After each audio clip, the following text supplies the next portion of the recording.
A very good morning, class 6. So, today I am here again with the new chapter, your lesson number 7, Fair Play.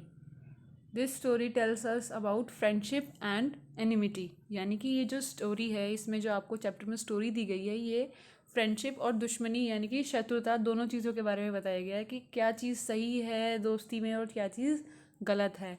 ये जो आपके story के जो writer है वो है प्रेमचंद। प्रेमचंद ने बहुत अच्छी अच्छी बुक्स लिखी हुई हैं। उसमें से ये एक स्टोरी है जिसमें आपको दो कैरेक्टर्स के बारे में बताया गया है, Algu Chaudhary and Jumman Sheikh.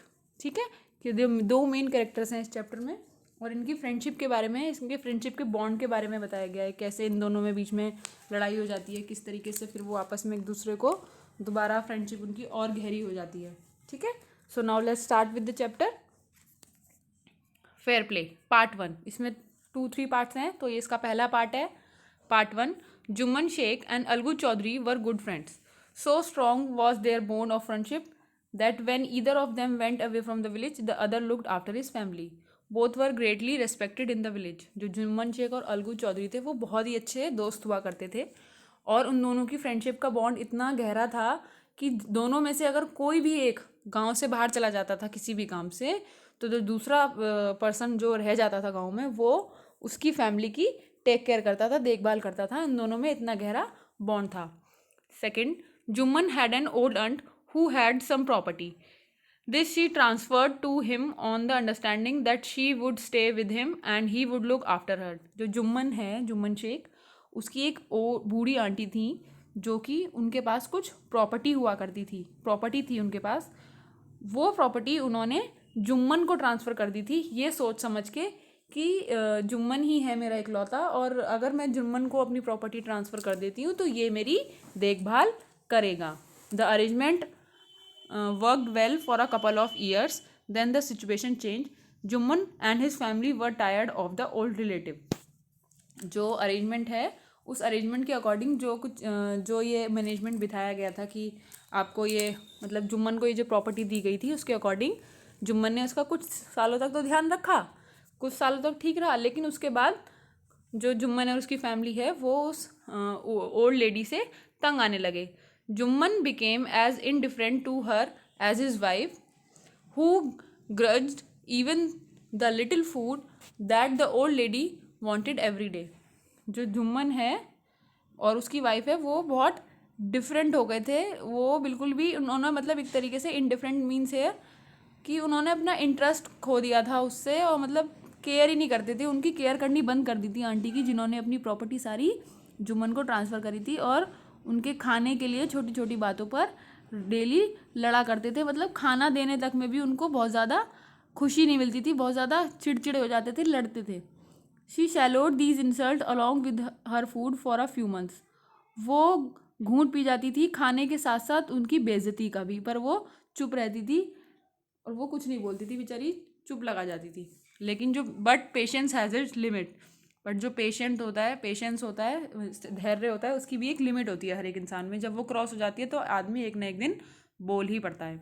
One day she spoke to Jumman, my son, it is now obvious that I am not wanted in house, kindly give me a monthly allowance तो so that I can set up a separate kitchen.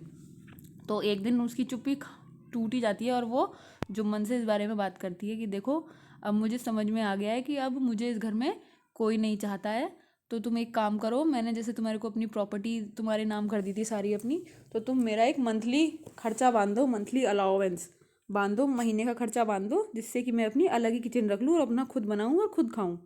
My wife knows best how to run the house, be patient, said Jumman shamelessly. तो बड़ी बेशर्मी से जो जुम्मन है वो कहता है कि मेरी बीवी घर चलाना बहुत अच्छे से जानती है, तुम शांति रखो। This made his aunt very angry and she decided to take her case to the village panchayat. ये बात सुनकर जो आंटी है उनको बहुत गुस्सा हो जाता है और वो डिसाइड कर लेती हैं कि मैं ये अपना ये जो केस है, जो ये मेरी जुम्मन जब सुन नहीं रहा है मेरी बात, तो मैं इसको विलेज पंचायत में लेके जाऊंगी। For many years the old lady was seen talking to the villagers, explaining her case and seeking their support.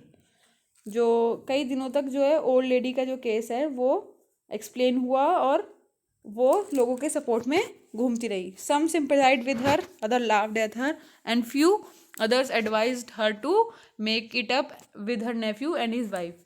कुछ लोगों ने उसको सिंपैथी दी, कुछ लोगों ने उस पर हंसी उड़ाई और कुछ लोगों ने उसको ये एडवाइस किया कि सुलह कर लो अपने भतीजे से और उसकी बीवी से।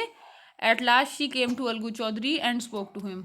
जब उसको कोई सपोर्ट नहीं कर रहा था तो वो लास्ट में अलगू चौधरी के पास जाती है और उससे कहती है, यू नो चाची, Jumman is my best friend. तो जो अलगू है वो बोलता है कि चाची तुम जानती हो जुम्मन जो है मेरा बेस्ट फ्रेंड है, मैं उसके खिलाफ कैसे जा सकता हूँ। अलगू ऐसा बोलता है आंट से।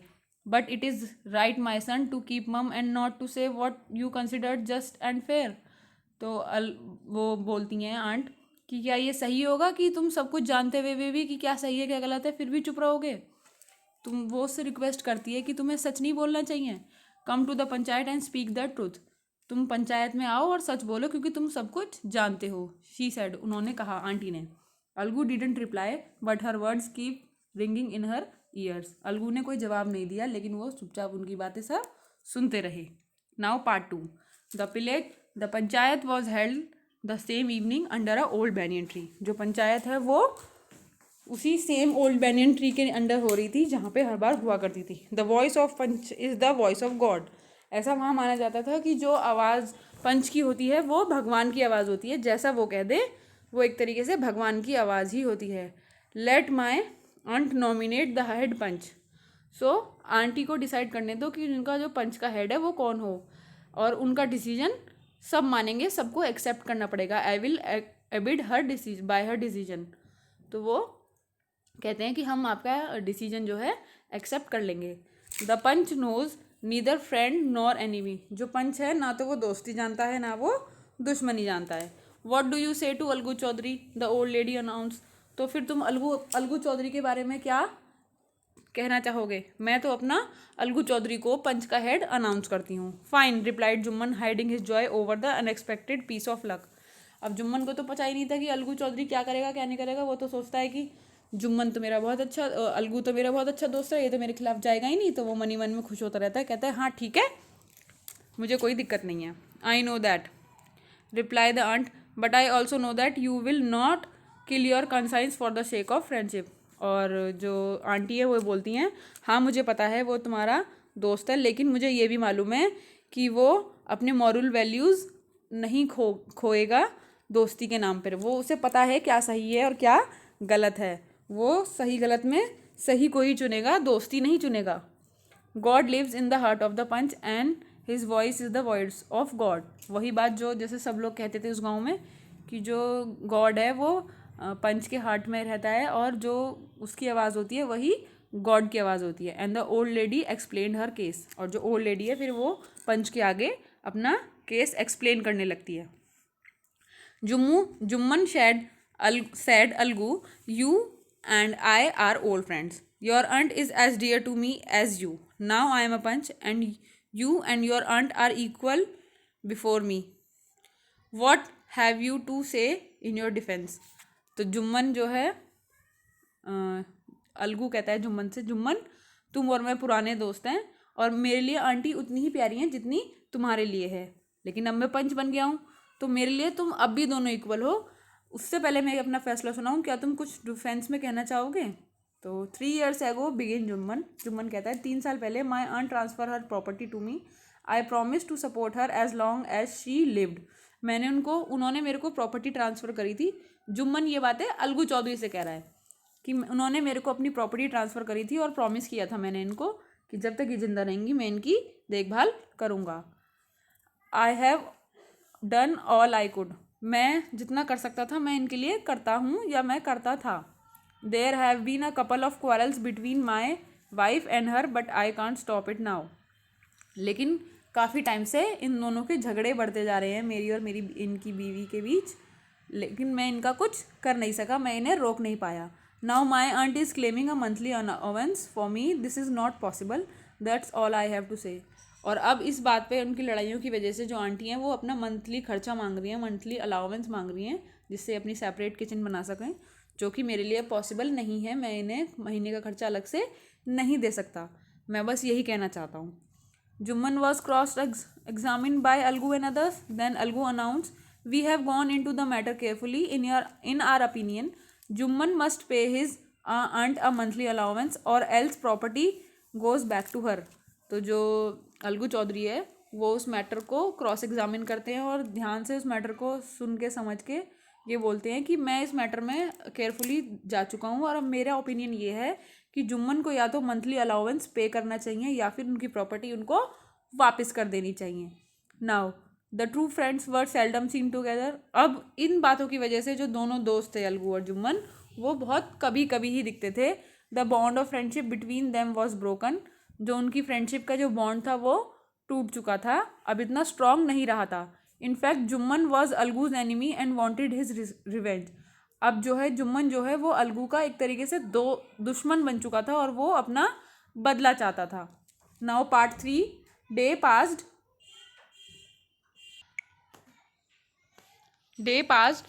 and as ill luck would have it, Algu Chaudhary found himself in a tight spot. One of his fine pair of bullocks died and he sold the other to Samju Sahu, a cart driver of the village. कुछ दिनों बाद, कुछ दिन बीत जाने के बाद अब अलगू चौधरी की बारी थी और वो भी बड़ी दुविधा वाली सिचुएशन में था, बहुत परेशान था। किस वजह से? क्योंकि एक तो उसका जो वो उसके जो बैलों का पेयर था, उसके पास कई पेयर्स थे, तो उसमें से जो एक पेयर था वो उसका मर चुका था और दूसरा पेयर उसने बेच दिया था किसको? समजू साहू को, जो कि कार ड्राइवर था विलेज का। The understanding part was that the Sahu would pay the price of the bullock in a month time. It so happen that bullock died within a month. अब ये बात तय हुई थी उन दोनों के बीच कि जो साहू है, समझू साहू, वो जो उसने काट खरीदा है, बुलक का पेयर जो उसने अलगू चौधरी से ख़रीदा है, उसके पैसे वो 1 महीने के अंदर अंदर उसको जमा कर देगा। लेकिन क्या हुआ, उन दोनों में से एक बुलक जो है मर चुका था। Several month after the bullocks death, Algu remind Sahu of the money he hadn't paid. अब कई महीने बीत चुके थे कि जो बुलक्स मर गया है, अलगू जो है बार बार याद दिला रहा था साहू को कि मेरे पैसे दे दो, तुमने मेरा बुलक लिया था, और वो अभी तक पैसे नहीं दे रहा था। Sahu got very annoyed, I can't pay you a penny for the wretched beast you sold me. तो साहू है वो बहुत ज़्यादा गुस्से में आ जाता है, वो कहता है कि मैं तुम्हें कोई पैसा नहीं दूंगा, तुमने मेरे को बेकार चीज़ दी है, तुमने मेरे को क्या जानवर दे दिया एक तरीके से। He brought us nothing but ruin. उसने मुझे कुछ कमा के नहीं दिया है, कुछ हासिल करके नहीं दिया है, बल्कि बर्बाद ही किया है। I have a bullock, use it for a month and then return it to me. मेरे पास एक बुलक है, अब तुम उसे यूज़ कर लो 1 महीने के लिए और मुझे वापस रिटर्न करने दो। No money for the dead bullock, he said angrily. कोई पैसे नहीं दूंगा मैं मरे हुए बैल के लिए, वो मेरे पास आया और 1 महीने के अंदर अंदर ही मर गया, तो मुझे क्या फ़ायदा हुआ, मैं तो कोई पैसा तुम्हें नहीं दूंगा। Algu decided to refer the case to the panchayat for a second time in a few months. Preparation for holding the panchayat were made and both the parties started meeting people seeking their support. जो अलगू है वो भी अपना case panchayat को refer करता है और कुछ दिनों बाद वही प्रिपरेशंस होने लगी थी जैसे पंचायत में होती थी, और लोग दोनों पार्टीज़ अपने सपोर्ट में लोगों से मिलने लगे थे। The panchayat were held under the old banyan tree. Algu stood up and said the voice of panch is the voice of God. जो पंचायत है वही ओल्ड बेनियन ट्री के नीचे हो रही थी और अलगू बोलता है खड़े होके कि जो पंच की आवाज़ है वो भगवान की आवाज़ है। Let Sahu nominate the head panch, I will abide her by his decision. तो जो वो कहता है कि साहू को नॉमिनेट करने दो अपना हेड पंच, वो जैसा कहेगा मैं उसका डिसीजन मान लूँगा, वो जिसे भी अपना पंच चुनेगा। Sahu saw his chance and propose the name of Jumman. Sahu जो है वो मौका देखता है और कहता है कि अगर मैं जुम्मन को पंच बना दूंगा तो वो अपना पुराना बदला इससे ले लेगा। अलगूज हर्ट सैंक एंड ही टर्न पेल। जो है अलगू जो है इस बात को सुन के उसका दिल जो है घबरा गया और वो पीला पड़ गया एकदम। But what he could do, but वो क्या कर सकता था, क्योंकि उसको तो वही फैसला मानना पड़ेगा अब जो जुम्मन जो डिसाइड करेगा। The moment Jumman became head panch, he realised his responsibility as a जज and the dignity of the office. जैसे ही जुम्मन पंच बना उसने रियलाइज़ किया अपनी रिस्पॉन्सिबिलिटी को एज अ जज और उस चीज़ को कम्प्लीटली फुलफिल करने के लिए कि मैं किसी के संग अन्याय नहीं करूँगा। He seated at that high place have his revenge now. इससे ज़्यादा कोई और अच्छी जगह हो सकती थी कि अगर वो मतलब उसे काफ़ी अच्छा मौका मिला था इस बार कि वो चाहे तो इतनी आराम से बैठ के उससे बदला ले सकता है। He thought and thought, no, he must not allow his personal feeling to come in the way of speaking the truth and doing justice. फिर वो सोचता है, बहुत देर तक सोचता है, फिर वो अपने मन ही मन में बात कर रहा होता है, कहता है कि नहीं, मुझे अपनी पर्सनल फीलिंग्स को बीच में नहीं लाना चाहिए और जो सच है मुझे उसी का साथ दे के जस्टिस करना चाहिए। Both Algu and Sahu stated their cases. Algu और साहू दोनों अपना केस जुम्मन शेख जैसे पंच बना दिया गया था तो उसके सामने अपना प्रेजेंट करते हैं, बताते हैं। वो क्रॉस एग्जामिन हुए, उनका केस को डीपली कंसिडर किया गया और फिर जुम्मन खड़ा होता है और बोलता है, it is our opinion that Sahu should pay Algu the price of bullock. मेरी ये ओपिनियन है कि जो साहू है उसको अलगू को प्राइस देना चाहिए बुलक का। When Sahu bought the bullock, it suffered from no disability or disease। क्योंकि जब साहू अलगू चौधरी से अपना बुलक लेके आया था, परचेज करके लाया था, तो उसको उस टाइम पे कोई कमी नहीं थी, कोई बीमारी नहीं थी। The death of the bullock was unfortunate. जो बुलक की डेथ हुई है वो अचानक से हुई थी, बहुत बैड लक में हुई है। But Alagu can not be blame for it. But Alagu इसके लिए ब्लेम नहीं किया जा सकता। Alagu could not contain his feeling. He stood up and said very loudly over again, victory to the panchayat, this is justice, God lives in the voice of the panch. जो अलगू है वो अपनी फीलिंग्स को कंट्रोल नहीं कर पाता और एकदम से खड़े होकर बोलता है, victory to the panchayat, this is justice, यही इंसाफ है। जो भगवान है वो पंच की आवाज़ में रहता है। जो भगवान है वो एक तरीके से पंच बन के बोल रहे हैं यहाँ पे। Soon after, Jumman came to Algu, embraced him, and said, "Since the last panchayat I had became your enemy. Today I realize that what is meant to be a पंच." कुछ तुरंत जब ही जुम्मन जो है अलगू के पास जाते हैं, उसको गले लगाते हैं और बोलते हैं कि लास्ट पंचायत में हम एक दूसरे के दुश्मन बन गए थे, लेकिन आज मैंने रियलाइज़ किया कि पंच होने का क्या मतलब होता है। A panch has no friend nor enemy. जो पंच होता है उसका ना तो कोई दोस्त होता है ना दुश्मन होता है, वो बस इंसाफ जानता है। He knows only justice. Let no one deviate from the past of justice and truth for friendship और एनिमिटी। और उसको कोई भी बीच में नहीं आना चाहिए या उसे नहीं छोड़ना चाहिए। दोस्ती के लिए जस्टिस को नहीं छोड़ना चाहिए, चाहे वो दोस्ती के लिए हो चाहे वो दुश्मनी के लिए हो। Algu embrace his friend and wept and his tears washed away by all the dirt of misunderstanding between them. जो अलगू है वो अपने दोस्त को गले लगाता है और रोता है और वो अपने आंसू पहुँचता है और जो सारी मिसअंडरस्टैंडिंग थी दोनों के बीच वो क्लियर कर लेते हैं। And this is story given by Premchand.